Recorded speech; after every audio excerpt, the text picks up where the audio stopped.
Hey, everybody, this is David Paul, the host of the Capital Stack podcast, where we talk to investors, founders, and operators about all things value creation and startups.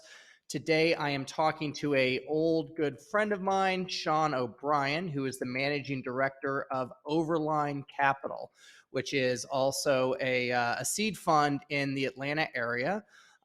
Where he is operating through two funds. Both he has a seed fund and an opportunity fund equaling about $40 million under management. Sean has a career of being an operator and an investor, spending a good deal of his career as the president and chief strategy officer at PGI, which is a technology company in Atlanta. Prior to that, he spent much time in the public equities market, both as a hedge fund manager and a retail stockbroker. So lots of experience crossing the chasm between private and public markets. Sean, how are you doing? Hey, David, I'm doing great. Thank you for having me on. Super excited. I really like talking to guys like you on my podcast because it's a really cheap way for me to get smarter. Well, thanks. We'll see. Yeah, tell me if you feel the same after we finish talking. So, Sean, why don't you tell the audience a little bit about yourself and Overline and the opportunity you saw in Atlanta, and then we could just go from there. Yeah, I'd love to. Thank you, David. Yeah, so my background is more of a traditional finance background. I did start for a minute my early career as a retail stockbroker. I moved on to the institutional side of things back in the very early 90s when I joined a boutique investment bank out of Nashville called Equitable Securities. I spent the rest of that decade in Nashville, Tennessee, and just loved that platform. They were ultimately acquired by SunTrust Bank, and about a year later, I decided to make a move onto the buy side of the public equities business. I actually moved out to your neck of the woods, out to Scottsdale, and joined my friend Howard Linson, who had a hedge fund at the time. He and I had actually started together in the retail stock business, at the same small firm in Texas. And that was And we just before he forayed into venture, right? Yeah, at the time, it was a traditional long short equity fund, but we also did some private investing. Actually, Howard got me into my very first private investment in the middle 90s, and so we were pretty active on the private side as well. I stayed with him for a year and helped him manage his fund. Then I started my own fund, which I ran for about 2.5 years, also there in Phoenix, Scottsdale. And then we had a bit of a life change. My wife got pregnant with our twins, and her family was here in Atlanta. We came to Atlanta, and I went to work with one of my portfolio companies, thinking it was going to be a 1 year gig, and it turned into just an awesome 15-year career. Had a lot of roles. Ultimately, most of my time was spent managing strategy in a global roll up where we acquired lots and lots of businesses and took a small company into a big company and ultimately a PE exit in 2015. That's when I really started leaning into the tech startup scene here in Atlanta. Started doing some advisory work, and ultimately, I was introduced to uh, Michael Cohn, who is my friend and partner. In 2017, at the time, he was managing partner of Techstars Atlanta. And so he and I knew each other. I was a mentor, heavily engaged in a couple of years of his cohorts. Um, when I was getting out of my PE run after we'd sold our company, he was winding up his 3 year commitment as Techstars Atlanta MD. And we started looking around the ecosystem and just noticed the recurring theme, which was it was really, really hard at the time here in Atlanta and across the Southeast for founders to get a first institutional check.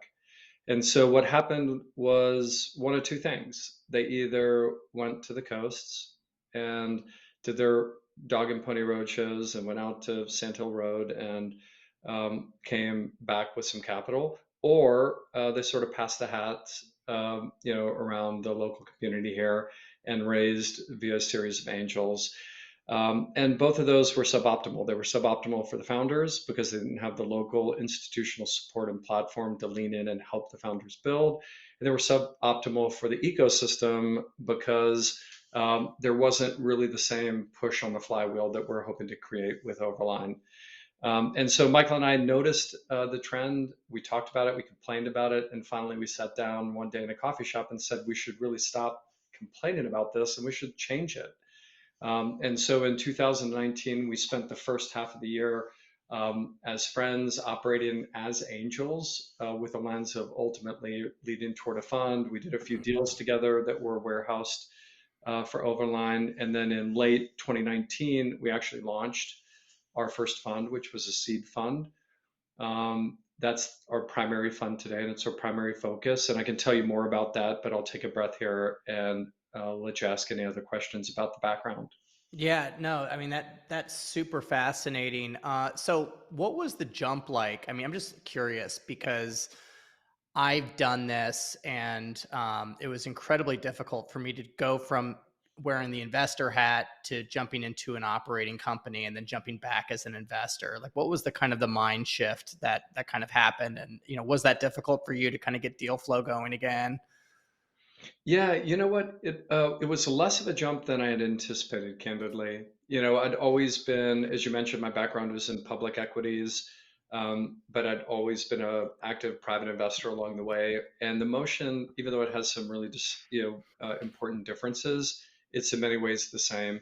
And what I found is in my primary role, I did operate some of the divisions of PGI.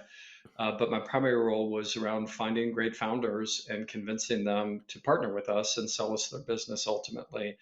And so, over my tenure there, I did lots and lots and lots of that. And so the majority of my time was spent in a very similar fashion to what it is now, which is out in the ecosystem, finding the founders that were building interesting things or had a unique piece of technology or a unique take on a problem statement and talking to them about building together, which is an interesting way to think about the setup here.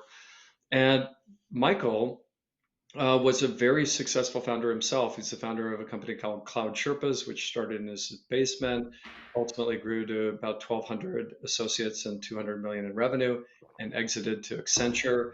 And through that, he created a deep firsthand knowledge of the founder experience and the founder journey, which he parlayed into a 3-year tenure as Techstars Atlanta MD, did 30 investments while I was there and was an active angel. And so we brought our different perspectives and different experiences together into a partnership, which is different than most of the other funds in the region because of our founder operator experience and background.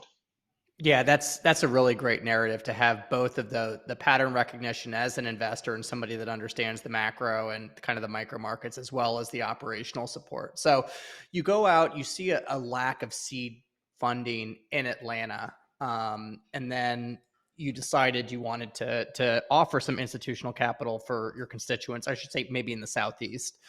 So what was kind of like the underlying thesis and what you wanted to invest in at Overline? And then how did you think about portfolio construction? Yeah, and I'll say it's changed because the market has changed on your last point on portfolio construction. But backing up, we set out to be an intentionally generalist fund and to have a really wide aperture when it comes to selecting founders that we want to support and back. And so we have two primary screens. The first is a regional mandate. So we exist to support founders that are building here across the Southeast, which is basically from DC down to Louisiana and down through Florida. The second is we're looking for exceptional founders. We prefer founding teams. We prefer founders that have an organic and authentic connection to the problem that they're solving. And we look for founders that are highly coachable and that value the type of smart capital that we hope to bring to the table.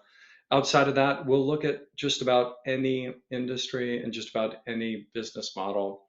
we'll kind of stay away from heavily regulated things like life sciences and biotech. But other than that, it's wide open. And our portfolio of 21 investments in the seed fund really reflects that generalist lens. We have everything from tracking space satellites and making flights safer to alternative protein based, food and snacks for backyard chickens and pets. Hmm. So, and everything in between. The way we do that is we have an all world set of operating partners in our network, some of which are investors in our fund, and others are just friends and supporters that lean in and help us both from a sourcing perspective and then also importantly from a diligence perspective that can help us get smart on anything from deep tech investments to these alternative CPG companies that we've looked at.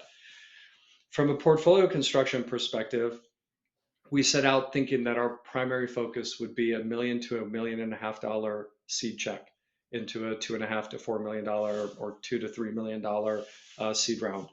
Our preference has always been to lead or co-lead, and with just a couple exceptions, that has been the rule for our investments. Over the last couple of years that we've been deploying capital, though, we've actually shifted a little left. We've actually engaged even earlier than we'd initially expected. And so we're finding ourselves spending more time looking earlier. And so we've done about as many, or maybe even at this point, more pre-seed investments, which for us is a smaller check to 250 to 500 into a round that might be 500 to $1 million. We think that we're really well built to engage that early from the support and the help that we can give a founder. It gives us a competitive edge because it's a different risk profile in engaging that early. And a lot of funds just don't want to, be there pre-product or pre-revenue, or in some cases we've invested into just an LOI with no lines of code. And so I think from a portfolio construction perspective, we're going to be pretty balanced between engaging early at the pre-seed and at the traditional seed. Okay. Very cool. And then, so what is the genesis of wanting to lead? Because I have my experiences with that. I'd love to hear yours. Yeah, it's not, I promise you, it's not because we're egomaniacs and we just want our name in big font. It's not that at all. The reason we want to lead is because we want to have a different type of relationship with our founders. We truly want to be the first call, whether it's good news or bad news. We want to be a partner in the business to our founders. And so that starts with being of advice and counsel to them on the structure of the round. It's very often that we are walking founders through our perspective, informed by all the deals that we've done and all the deals that we've seen, as to what is the right amount of capital to raise in the round. How should you think about prioritizing your investments from the people that you add onto the team to how you think about layering out your go-to-market strategy? And so those types of conversations, as well as the post-investment engagement, we're on a weekly cadence with the majority of our investments. And in some cases, we're in a bi-weekly, or maybe if they're farther downstream, a monthly cadence of engagement with our founding teams. And that really necessitates being in a lead position. And so out of all of our deals, out of the 21 investments, we have 2 that were follow on. The rest were either lead or co-lead. Yeah. So I definitely, want to be the first call, good or bad news. I want to create the realm of a safe space for a founder. I mean, people ask me why I like to lead, and you know, it's the narrative I used to say, which was true, is that I wanted to be able to offer help. You're actually in the room to know what's really going on. From a board perspective, versus just kind of being around the hoop as a syndicate investor, where like, okay, maybe the founder will talk to you once they need more money or they need a signature for something.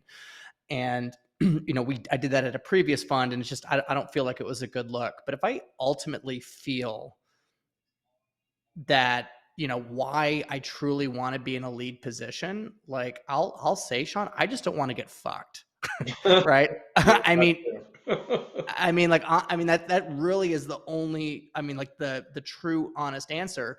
And for a guy that's writing, a $1 to $3 million check in companies that are raising 2 to 5 million in an undercapitalized market, like guys like you and me, we're kind of hard to find. There's a lot of seed guys that are writing the Yeah, 500K checks, and everyone's getting, voting by consensus, right? But there's not that many sure. people that are going to stake their flag in the ground and lead. Yeah, it's funny. I was just doing a bit of a give first call with a founder right before this call, and he's raising $1.5 million. He's in Texas, and he told me he has $6 to $7 million in follow-on checks ready to just identify a lead.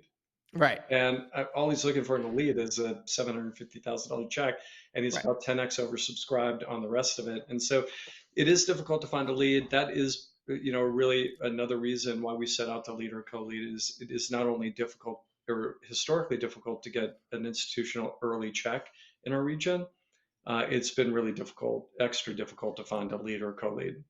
hmm and other people that lead or co-lead, unless you have a previous relationship with, you don't really know what their investment risk profile is. You don't really know anything, and you're kind of up to the whim of all the other people that are around the table, like filtering kind of advice into a founder's ears that may or may not suit you and your shareholders. Yep, and we've seen it in all stripes. I will say that a big part of our days and our weeks is spent cultivating relationships with other same stage investors, downstream investors, and so we're super collaborative by nature. And like our relationships with the founders, we lean in heavily into our building our relationships with other investors. And so we are just as eager to co-lead with smart capital that we think can be value add for the founder and the business as we are to lead. But in any case, in our typical deal that we've led, we've spoken for 81% of the round in our fund. hmm But in reality, we've probably arranged on average 95% plus of the total capital that goes into the financing just through our network. We always want to leave a little bit there for the founder to bring in, folks Sure. that he'd like to see around the table. But our preference is to speak for the entirety of a round, either directly through our fund or through, our trusted and vetted partners. hmm Yeah, because you don't know who you're inviting into the hen house. Right. Exactly that. And we think that we have a lot to prove. Let me just say, I mean, we have two funds now. We've got just we've had so much fun in the last couple of years. We've received tremendous validation from the community, from the founders, from other funds, and our early results. We've got a handful of breakouts, which has been really exciting. But we still have a tremendous amount to prove. And we want other investors around the table that are going to work as hard to prove their merit to these founders as we do every day. hmm Yeah, no, absolutely. So how did you, I understand that you have, a pre-seed and then also a seed fund to diversify from a stage perspective. What type of venture math did you use as a seed fund that's not in a core market, right? Not that's going to have, Mhm. I think Atlanta's, on its way to being a core market for sure, based on how many $1 billion exits they've had in the last 12 to 18 months. But considering the exits regionally haven't been as substantial as say Silicon Valley or New York, how did you look at looking at failure rates, the power law type dynamics within a venture portfolio? Yeah, I think it's a good question. And we just had our annual partner meeting the week before last, and we were studying our data probably even more closely than we would otherwise. Um, I think we set out to manage to a zero zeros fund. I Mm-hmm. mean, truly, have a high engagement model. We enter with outsized checks and deep conviction, and we have a deep level of engagement. And with our founder operator backgrounds and experience, we feel like we can fight for and return value from every one of our portfolio investments. Ultimately, we know that that's not necessarily reality. So far, we have no zeros, but we know that that's going to change at some point. But at the same time, we haven't set out to swing for the fences. This is a fund Hmm. one. We've got a lot to prove. We, like every fund one, we are aiming for a 3x net return to our shareholders and to hit that upper decile return. But what we see in our portfolio has been really exciting. We do have a handful of breakouts. We've got a few that we are optimistic have a good shot of returning the fund. And ultimately, I think we're going to look a lot different than the venture capital funds of early 2000 vintage, which was sort of the third, a third, a third, a third of zeros, a third, return your money, and a third that are 10x. And I think we're going to look different than a lot of the more recent funds that are really these power laws where you have the one outlier that's returning the entire fund. I think we're going to be somewhere in between. Hmm. We're really excited about, our portfolio. It's probably a little too much to share how we rank and we rate our portfolio, but this is an exercise we go through regularly. And we're definitely heavily skewed toward the at or above performance part of the portfolio than the very few that would be at or below anticipated performance at this point. But again, it's early and these Hmm. things change quickly, as you know. Right. Yeah, it's pretty stressful when you're burning over $100,000 a month in any situation, either on a good side or a bad Yeah. side. Well, that's true. Now, I will say, I know that there was not a question, there was a comment. We are very burn conscious, even in a less sketchy environment than we are right now. We have always looked for companies. Listen, we're in the venture business and we understand what it takes to make a successful venture company at scale. But at the same time, we're both battle scarred. We've been here and been investors for a really long time, and we know that these market dynamics can shift, and so we are burn conscious. And so for us in a pre-seed investment, we are looking for that $500,000 to $1 million to last 6 to 12 months, maybe to 18 months, depending on what milestones they have to prove to get to the seed round.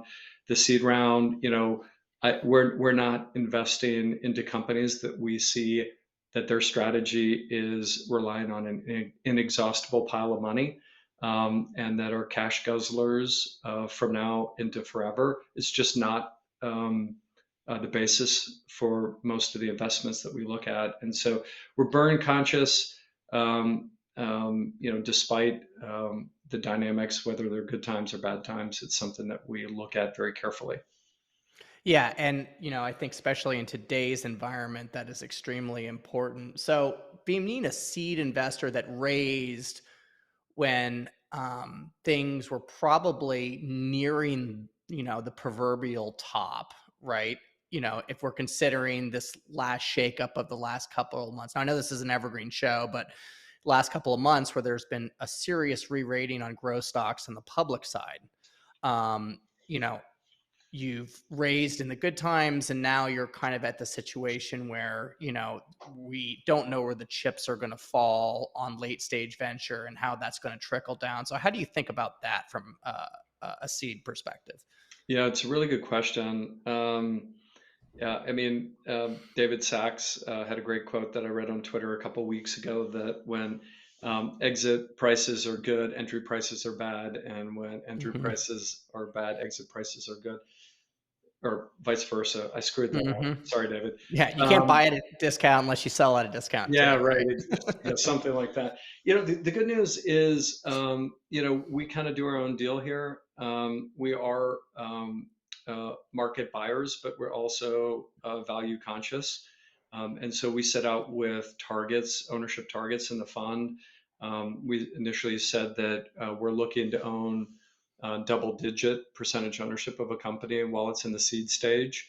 And we're pretty darn close across our 21 positions. Our average ownership is around 9.9%. Hmm.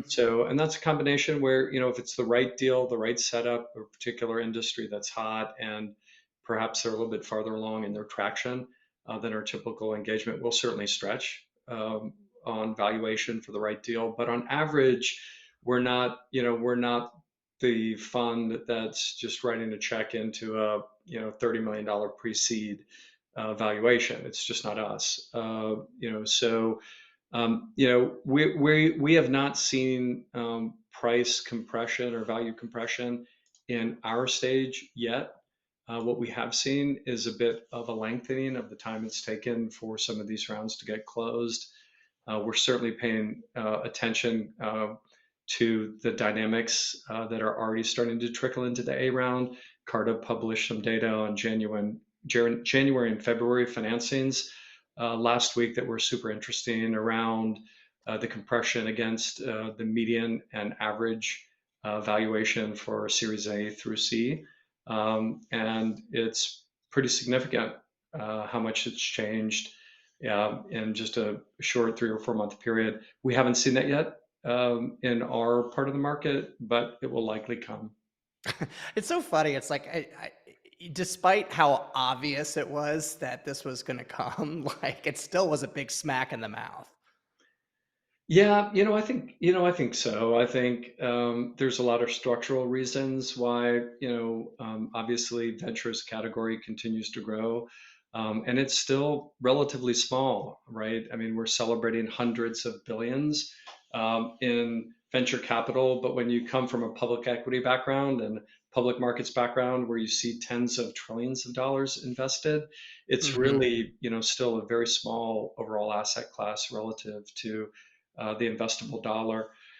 We've also seen a big change in the not only the amount of capital that's out there on the sidelines and ready to invest, but the various new sources of capital for for founders to consider, and the capital dynamics, whether it's hybrid funds that are doing both late stage and early stage, or public market and private market, or some of the rolling funds that are happening, some of the syndicates opportunities that are happening, whether it's the RUVs or the angel syndicates that are coming along. There's just lots of cash out there. There's lots of optionality.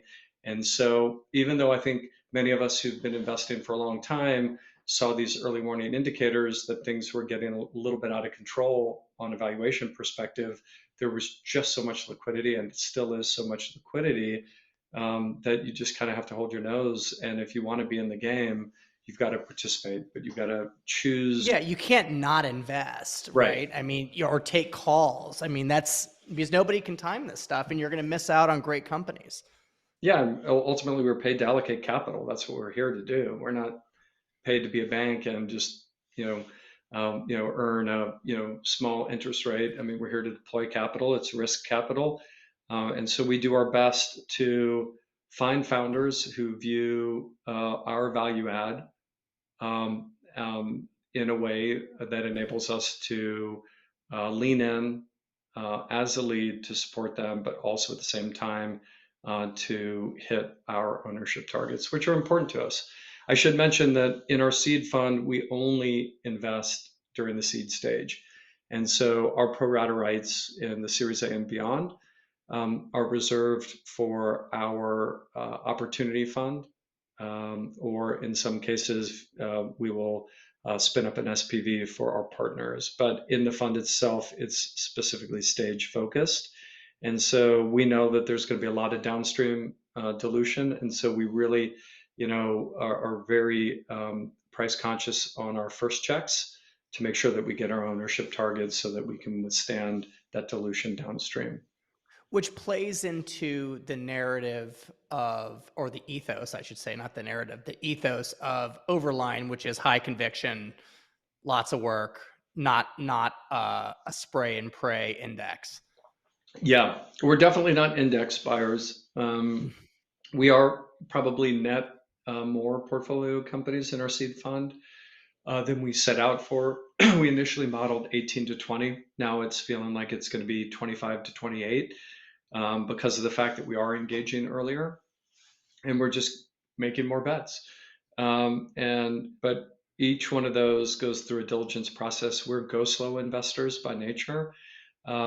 We can move quickly because the market demands that, and we want to be competitive. But the best relationships for us are the ones where we have an opportunity to meet the founding team early, to invest in building relationship, to really get to know them, for them to get to know us, and to build that relationship over time outside of the time pressures of a funding event. But it enables us to get deeper conviction.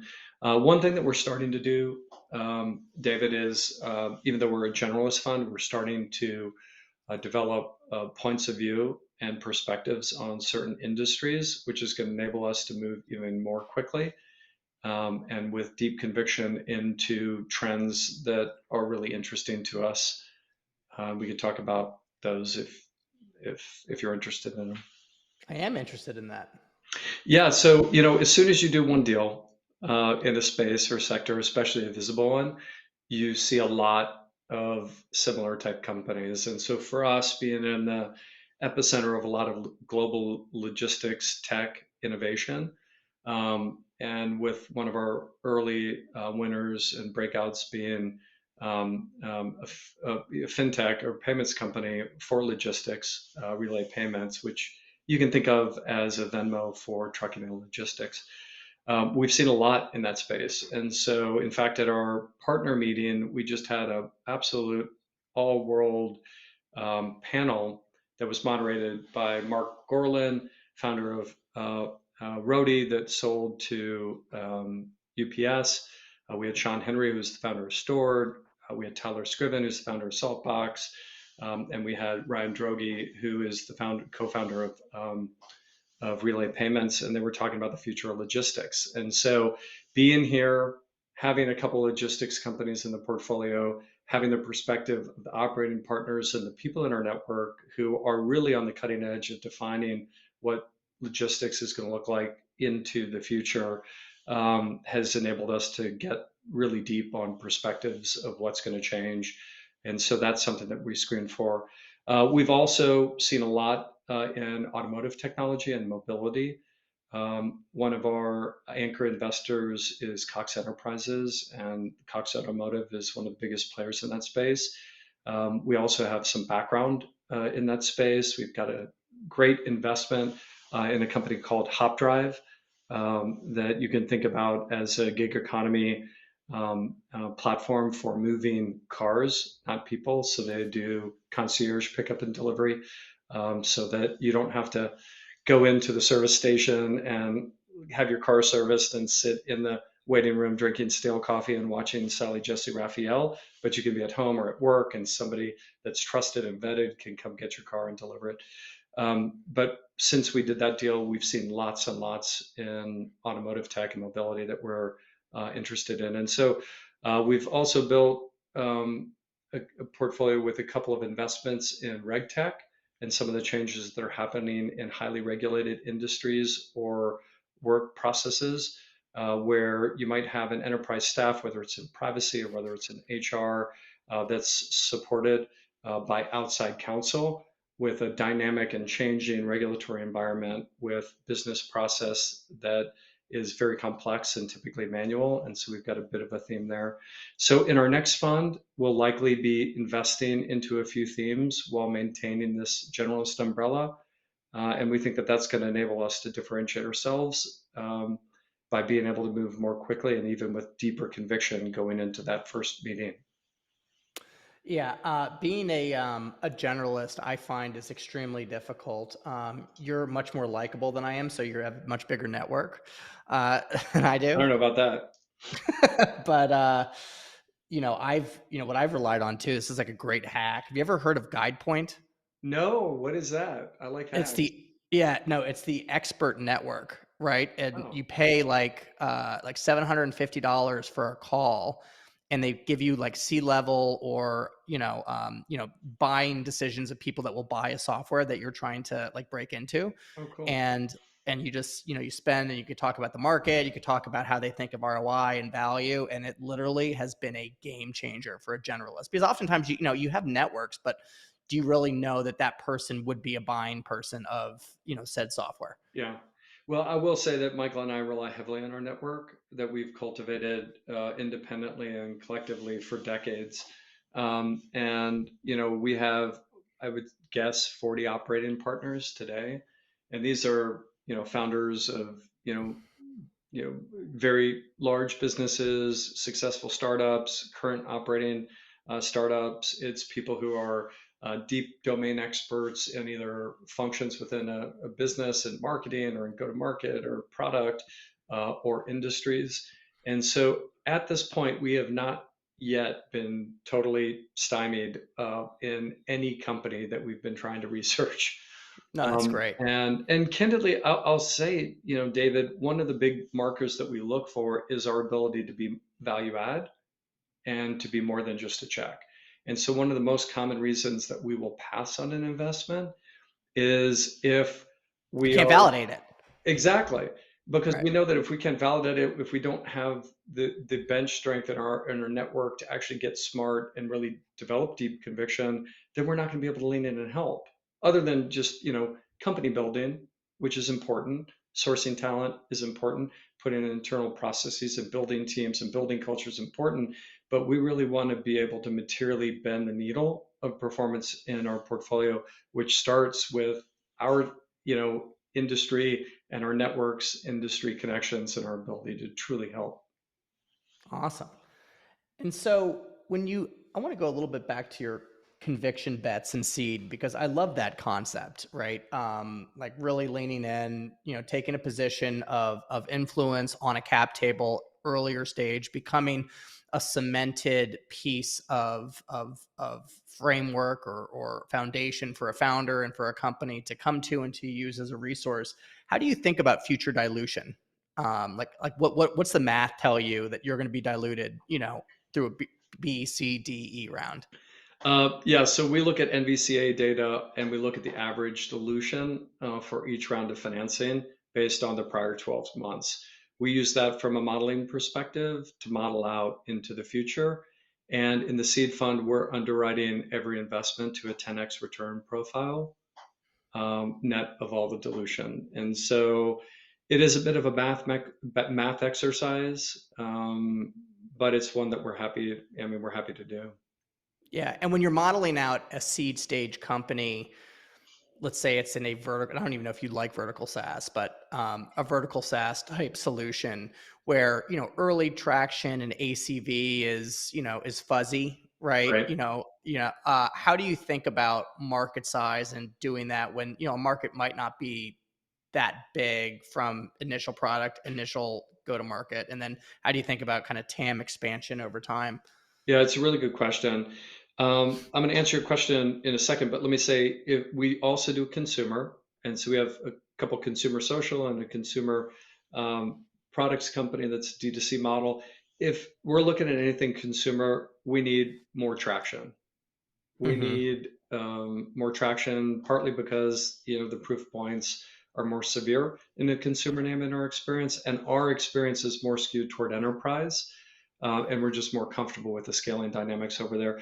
When it comes to B2B SaaS, we will look at vertical SaaS if we believe strongly that it can be a winner take all or a winner take most market, and that we have the strong horse, right? Where it's a 10x better experience that not only is than what is already there and available to the buyer, but that we think that there's some defensible moat. But we would do a sub-billion-dollar market where a lot of VCs would shy away from any market that's not multiples of billions. We do have companies that start as proving out in one vertical, and a path and a plan to get to replicating that vertical once they get through the milestones of their seed round. So we do have a couple of companies who are deeply vertically focused, but that have intention to expand out to adjacent verticals once they get the next round of financing. And so, yeah, we think about it all the time. We also think about ACV as an enterprise SaaS investor. We look for a minimum of sort of couple, 3-4 grand per month in AC or in MRR. But we ultimately are trying to target, 6-figure ACV on average Hmm. for the investments. And so we work with founders to really understand how they're going to, get deeper wallet share and sort of how they're going to expand the number of users within the enterprise and the number of applications or modules or the breadth of the solution that they're going to be selling to their buyer. So, do you think that over time, as you start generating great returns for your investors and you raise bigger funds, that you're going to go up market and start doing Series A checks, or do you feel just that you and your partner and Overline really just excels in seed? We are built for seed. We love it. It's a very hands-on part of the capital stack, and that's where Michael and I get the most joy. We think that there's a lot of alpha available there if you've got a hands-on approach, because we not only pick great companies, but we like to think that we can help make them into even greater companies through the engagement of our operating partners and our personal time and attention. Series A is a different investment. It's just different altogether, and they're phenomenal Series A investors out there. And so our opportunity fund, which invests in later stages, we will invest into Series A and beyond in our portfolio breakouts. If we're looking at a first check from the opportunity fund into a breakout in the community, it's in all likelihood not going to be a Series A. It's going to be when it's a little bit farther along and a little bit further de-risked, and it's going to be a follow-on check. And so it's hard to say what the future holds, but at least for the foreseeable future, our focus will be finding great founders very early in their journey, being the first trusted source of institutional capital, and being a partner to them in that sort of 0 to X million dollar run rate versus coming in at the Series A and picking it up Hmm. from there. Yeah, and then so how do you set the stage for founders that you're courting? And by the way, I completely agree with you about wanting to spend time with these guys prior to actually investing. And I think for me and a lot of venture capitalists, I mean, there's just, I mean, I get antsy about wanting to transact, Yep. and like spending the time with founders earlier and taking those calls and seeing how they progress over time. Like that's one of the only things you can do, only levers that you can pull as an early stage investor in the pre-investment type of diligence process, is to see really how do people act over time, right? Not Right. just right when they're at your sweet spot. And so managing pipeline to that effect of seeing guys that are super early and then seeing guys that are a little bit more qualified to transact today, I think is super important. So when you think about like going into and working with founders, how do you set the stage for the Overline platform and saying that we are not your typical investor that's just syndicating and I hope everything works well. We're not a spray and pray. We have operating partners. We're going on a cadence. How do you present that to a founder, and how do you know like that a founder is a good Overline portfolio CEO? I would say we lay it out just like you just laid it out, David. Yeah. Candidly, we're direct talkers. I mean, we believe and we value authenticity above everything else and transparency. And so we're just a couple normal dudes. I think it might be also because we're building here in the Southeast and people are just more accustomed to direct communication. And so we share, about our philosophy and the way we think about investments. And, we want to be, a partner to support them on their journey. I think my partner, Michael, is fond of saying that a good VC is like an API. You just make a call and you get results. And that's the way we like to be. So we just say it just simply like that. And some founders resonate with that and others don't. Some founders just, value the capital, and they have a very clear plan and strategy for going and conquering the world. And many, many of them are successful. And I'm not saying that we wouldn't back some of those founders, uh, but they would be more the exception. The traditional founder that we're looking for a founder that values the help that network and platform can bring, and that values sort of having a community of other founders that are highly engaged around them, and that value things like the content and the connections that we make available to our founders. And I think you think really, really early. At least that's been our Hmm. experience. Both sides know whether it's a fit. If not on the first call, certainly by the second call, you know very clearly if it's going to be a match. And then, like you said, it's over time. Michael is fond of sharing just a fabulous blog post by Mark Suster, one of the legend early stage investors, seed investors out there, called Lines Not Dots, just about plotting performance over time relative to the milestones or expectations that a founder lays out. And we're very much of that methodology. We would like to see the progress over time relative to the expectations that founders have laid out for themselves. Because there's a really affable character, I think, in founders, in great founders, that are open and emotionally intelligent enough to have dialogue with other people. Because I mean, forget listening to me. Like I'm the last person you should be listening to. But it's a good litmus test. Is like, do you listen? Not because of me, but do you listen to your employees? Do you listen to your customers, or are you just running something completely on your own? On your own framework. Right. Yeah, it's something we look for is active listening. One of the things that I learned early is listening with the intent to be influenced, and which is even a little bit different slant on active listening. It's really trying to help the person who you're speaking with convince you of their side and being really that open. We value that greatly. Like you said, it's not just us or the operating partners or friends or network that we put around the founders, but are they listening to their people? Are they dismissing their competitors? Are they really looking at and studying and understanding the competitive dynamics? Do they have blinders on, or are their strong convictions loosely held? Um, or are they just rigid and inflexible and they're holding on to it and very, super dug in on their positions? And so we haven't yet built out a quantitative framework like some other seed investors have, where they'll have a 35-point plan and a way that they measure against those 35. We haven't done that. But Michael and I take very deep and detailed notes on every founder meeting, and we've sort of gotten into a rhythm where we test whether or not a founder would be a good fit for the type of capital that we're looking to deliver.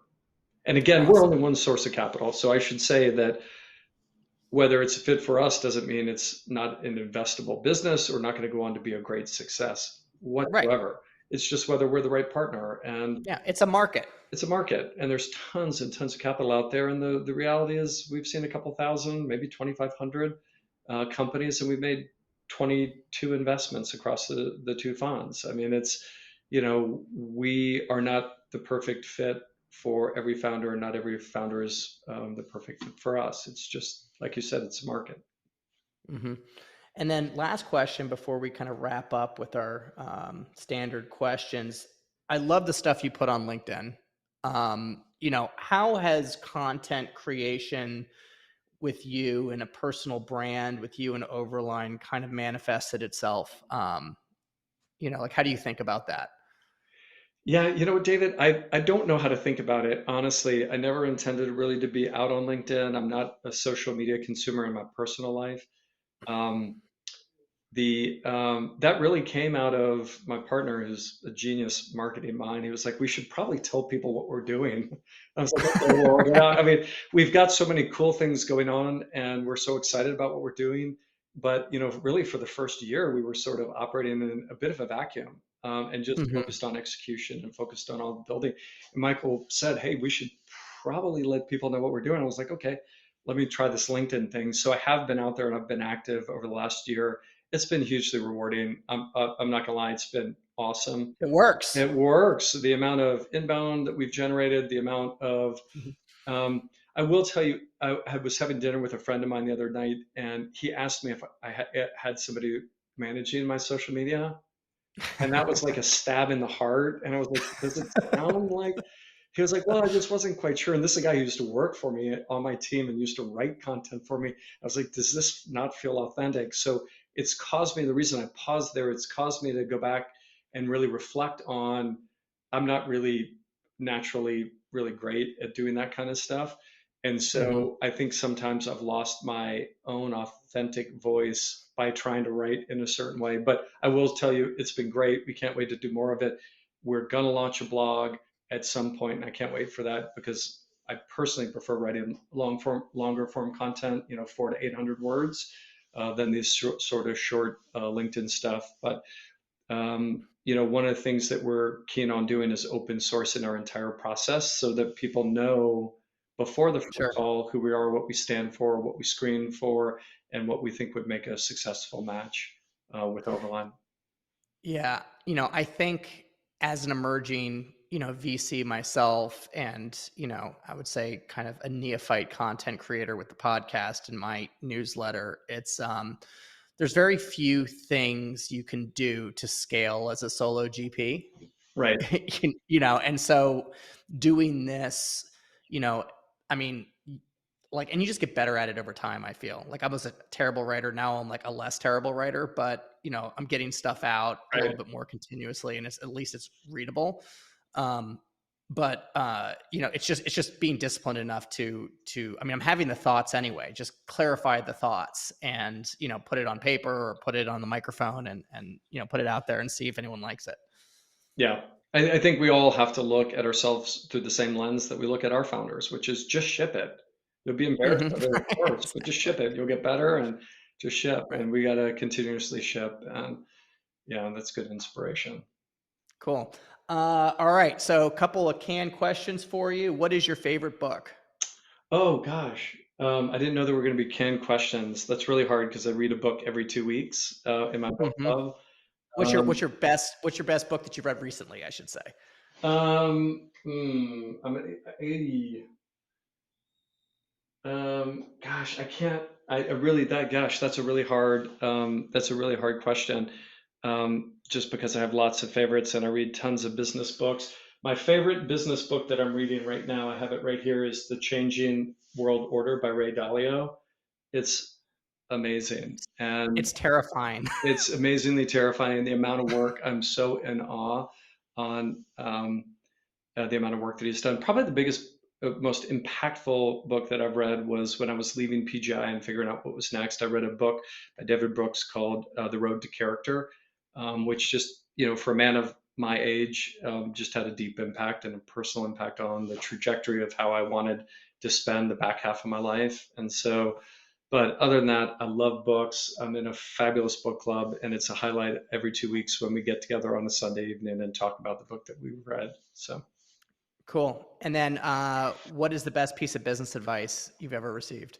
Without a doubt, the best piece of business advice I got from one of my early mentors, which is that you don't have to leave your heart at home when you go to work every day.